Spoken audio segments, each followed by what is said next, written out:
Alors maintenant, pour créer votre châssis, il va falloir utiliser les mesures. Alors pour utiliser les mesures et les surfaces, on peut déjà choisir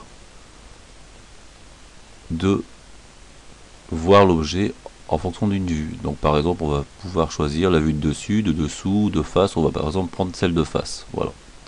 Donc ici, hop, on se positionne et on va être vue de face.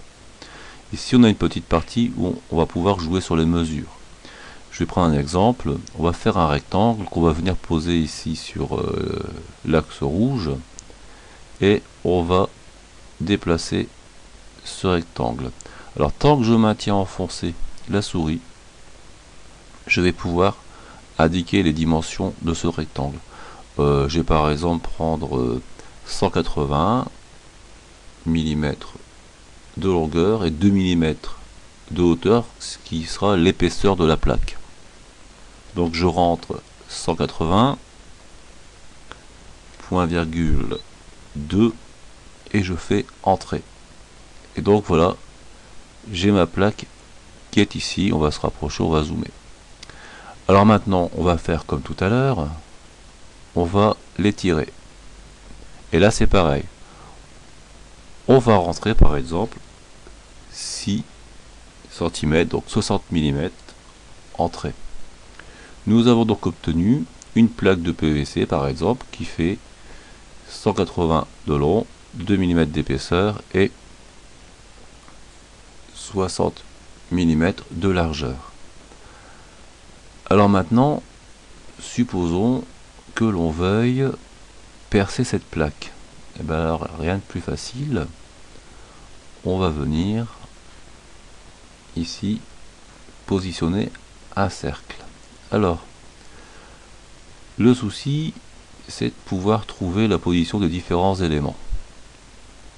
Pour cela, on va devoir utiliser un nouvel outil qui est ici, mètre.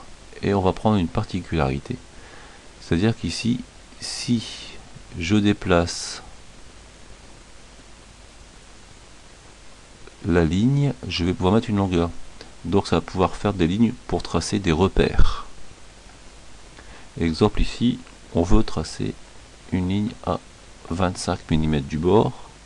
Hop, entrée, la ligne reste.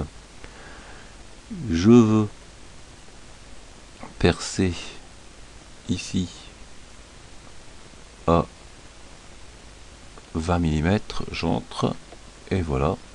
Et donc j'ai une intersection. Il ne me reste plus qu'à venir ici, se mettre sur l'intersection et faire le perçage, par exemple 2 mm de rayon, entrée. On va se rapprocher, voilà, et ici on a bien, alors ici je pourrais faire ça, et pour faire une tige qui sort, ou bien je peux faire l'inverse, mais là il va falloir que je me rapproche encore un petit peu, et que je tourne. Alors hop, voilà, et ici, voilà, et j'ai fait mon perçage. Donc voilà, vous avez vu comment faire un perçage et comment faire une plaque.